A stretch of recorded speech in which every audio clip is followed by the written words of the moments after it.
Bom dia, pessoal! Então, hoje a gente vai ter um pouquinho de aula de arte, né? A gente vai revisar aquela atividade do recesso que eu passei. Como eu prometi, eu ia passar um videozinho para vocês, onde eu ia explicar detalhadamente o que a gente vai estar fazendo durante essas férias. É uma atividade bem simples, inclusive alguns de vocês, a essa altura do campeonato, já me entregaram. Então, ela se resume da seguinte forma.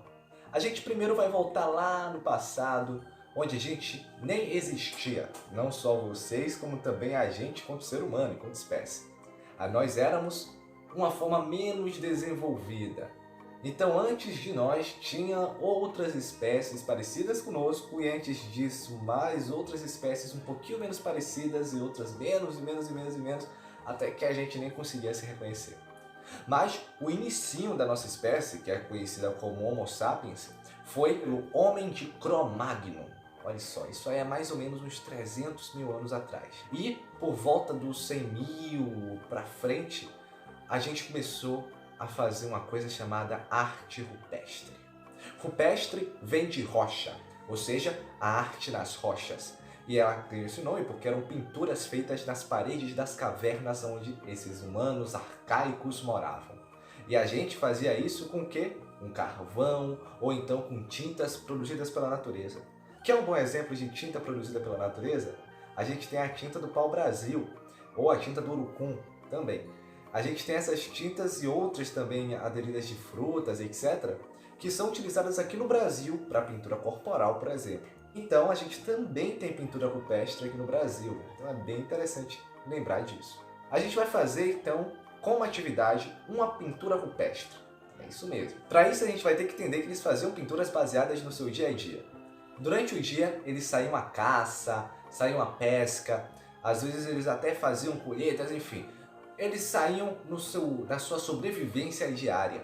Quando chegavam nas cavernas, eles então se juntavam e contavam as histórias do dia a partir de desenhos bem simplesinhos. E aí o que acontece?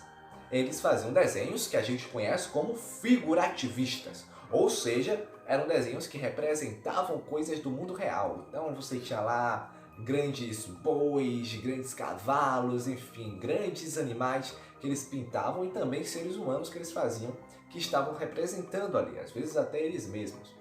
Isso é bem interessante. Quer dizer então que eles tentavam imitar a natureza desde esses tempos. Olha que engraçado. E a gente vai fazer o mesmo. Você vai tentar fazer uma pintura figurativista também de alguma coisa. Então vai ser uma pintura que tenta imitar um objeto da vida real. Para isso a gente vai seguir duas etapas. A primeira etapa, você vai ter que pegar uma folha de papel. Você vai deixar essa folha de papel posicionadinha aí na sua frente, na sua mesa, num lugar bem confortável para você trabalhar. Depois você vai ter que pegar todos os seus materiais também. Então essa etapa aí já inclui você pegar os materiais corretos. E quais são esses materiais? Os materiais são ou carvão desses que a gente pode usar para fazer churrasco também, tem carvão próprio para desenho, mas o que serve para fazer churrasco, essas coisas também pode ser útil. Ou então você pode fazer com giz de cera preto. Por quê? Porque ele é bem parecido, a texturazinha dele fica bem parecida com o de carvão, que era o que os antigos usavam para fazer as pinturas deles. Mas se você não tem nenhum nem outro em casa, não tem como você conseguir e a gente sabe que não está podendo sair direito, então você pode fazer com grafite. Bom, grafite é uma coisa que a gente consegue encontrar de duas formas. Pode ser no nosso lápis de escrever ou aquelas lapiseiras grafite. Se você tem uma lapiseira grafite, né, aquelas que são de metal, você tem provavelmente as recargas dela. Então você pode usar aquelas recarguinhas para pintar também. Se você tem um lápis, bom, aí a gente vai precisar fazer esse tutorial que vai seguir, que é basicamente tirar o grafite, separar o grafite do lápis a partir de estilete. Então você não vai poder fazer isso, quem vai fazer isso é o seu papai ou sua mamãe. Então você vai pedir para eles virem aqui no vídeo e onde eu vou estar auxiliando eles a fazer essa situação sempre com muito cuidado, tá bom? Mas depois de separar os materiais e o papel, você vai riscar o papel no meio, vai separar ele em duas metades. Na metade da esquerda, você vai fazer o desenho figurativista. Então você vai imaginar que aquilo ali é a parede de uma caverna e você vai pintar um animal, uma pessoa, um objeto, alguma coisa que você queira pintar. Pode ser o que quiser, desde que seja uma coisa do mundo real. E você vai lá e pinta de uma maneira que a gente consiga reconhecer. Não precisa ser um desenho super detalhado, afinal é baseado nas artes rupestres, então é até interessante que seja um desenho bem simplesinho para a gente conseguir lembrar das artes dos antigos. Do outro lado, você vai fazer uma outra coisa.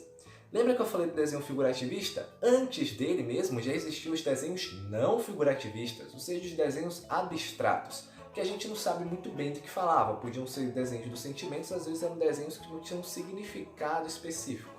Então a ideia vai ser essa.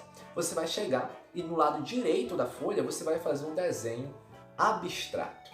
E principalmente um desenho focado no seu sentimento. Então você vai focar, você vai meio que olhar para dentro de você e vai perceber quais são os sentimentos que estão em ti. Se você está sentindo alegria, se você está sentindo amor, se você está sentindo felicidade, se você está sentindo tristeza, medo, raiva, pode ser também.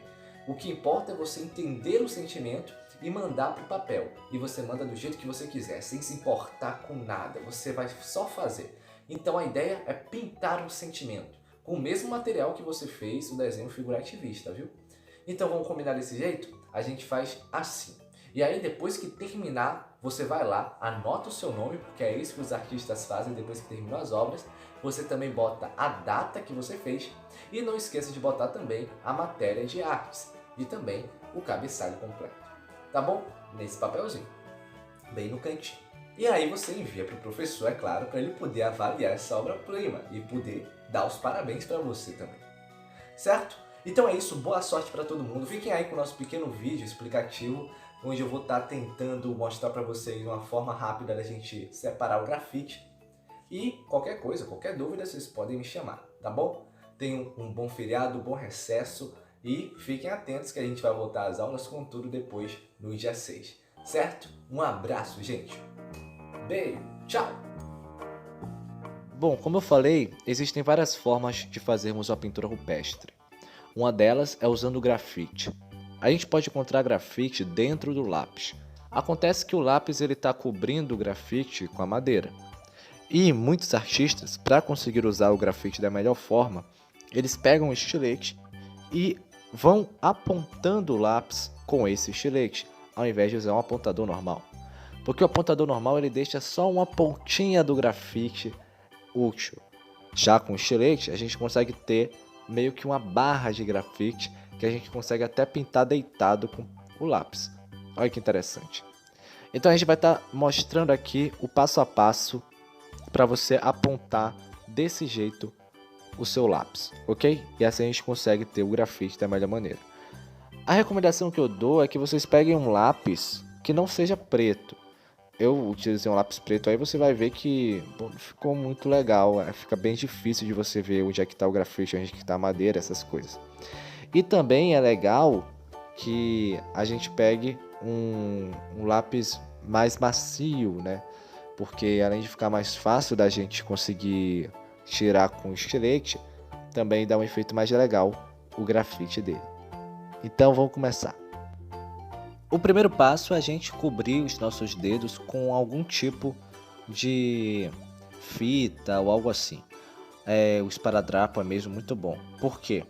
Porque assim a gente evita de se cortar com o estilete. Um corte de estilete é muito feio. Então mesmo você aí, papai e mamãe, que vai estar assistindo esse vídeo para estar fazendo esse grafite, é interessante se proteger. Então as pontas dos dedos já basta, porque é isso que vai estar em risco. E aí você vai pegar também uma bacia, porque faz muita sujeira essa forma de apontar. E um estilete, óbvio, junto com o lápis que você quer apontar, certo? Então observe, você vai ver aí que mesmo eu com a bacia embaixo, né, no caso aqui um potinho embaixo, sai ainda muito, mas muito fiapo de madeira para todo lado. Então é interessante que seja uma bacia bem grande e mesmo assim esteja pronto ou pronta para limpar ainda a sujeira depois, porque vai sobrar. Então observe aí, a gente vai fazendo o corte da parte interna do lápis para fora. Se o seu lápis já está apontado, é mais fácil ainda. Você começa ali do limite, normalmente onde vai estar o apontamento, né? Onde a madeira começa a afinar. Então, você vai fazendo como se fosse um caminho da madeira para o grafite, né, que é o que está dentro do lápis. A gente vai fazendo desse jeito, buscando que o grafite ele fique cada vez mais exposto, como se a gente fosse corroendo a madeira aos pouquinhos, até chegarmos mais e mais em cima. Não tem um limite certo para você fazer isso, você vai fazendo quanto der, o quanto você achar que basta para dar o efeito que você está buscando. E o efeito que a gente está buscando pode ser com um pouquinho só, menos de um dedo de grafite já dá meio dedo, já deve dar de grafite exposto. Então você vai observar aí o movimento que é feito e como a gente vai crescendo. Você vai ver que o lápis que eu escolhi é um lápis todo preto, até a madeira é preta. E isso prejudicou muito, porque às vezes eu não sabia se eu estava cortando madeira ou se eu estava cortando o próprio grafite. E como você pode observar, o grafite ele acaba ficando bem fino, e isso pode deixar ele bem frágil. Então, se você não sabe se o que você está cortando é madeira ou grafite, você pode acabar perdendo boa parte da ponta que você está querendo descobrir. Então, fica atento a isso. Tenta pegar um lápis verde, esses que a gente encontra normalmente, HB, que fica bom. Tá bom? Então, observe aí a finalização do processo.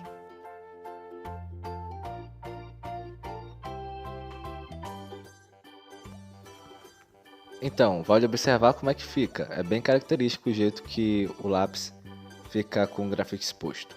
Depois disso é limpar, né? O ambiente vai ter que ficar limpo, aí você pode até chamar o pequeno para te ajudar. Vale a pena destacar que fica esses fiapinhos de você encontrar até umas horas depois, porque eles se espalham bem. E como você está forçando bastante com o estilete, pode acabar voando alguns bem longe. Até por isso é interessante que o pequeno não fique muito próximo, ou pelo menos fique pro outro lado do corte, para que não corra risco de cair algum fiapo no olho dele, essas coisas. Bom, e sobre o desenho em si, né, o trabalho em si, se trata então, você pode pegar esse mesmo lápis, de fazer um risco no meio. Então traça um risco no meio do papel, e no lado a gente vai conseguir fazer um desenho figurativista. Então observe aí, eu vou estar fazendo uma tentativa meio falha de fazer tipo um boi, um touro, e do outro lado vai ser uma expressão de emoções também. Então o meu lado esquerdo eu vou estar fazendo esse desenho que é figurativista, é uma tentativa de imitar a natureza, e do outro lado um desenho não figurativista, que não é uma tentativa de imitar a natureza, é simplesmente uma representação de uma emoção, de um estado, essas coisas. Então é interessante mostrar para o pequeno essa situação. Se você já é o pequeno que está aqui vendo esse vídeo, né, por algum motivo decidiu ver a parte do estilete também, não vá repetir isso em casa, por favor, a não ser que você peça para o seu papai ou sua mamãe. Essa parte aqui é bem simples, você simplesmente vai fazer de um lado uma imitação de algum animalzinho, algum objeto que você queira, e do outro lado você vai fazer a sua emoção do momento, que você está sentindo naquela hora, como eu expliquei no vídeo.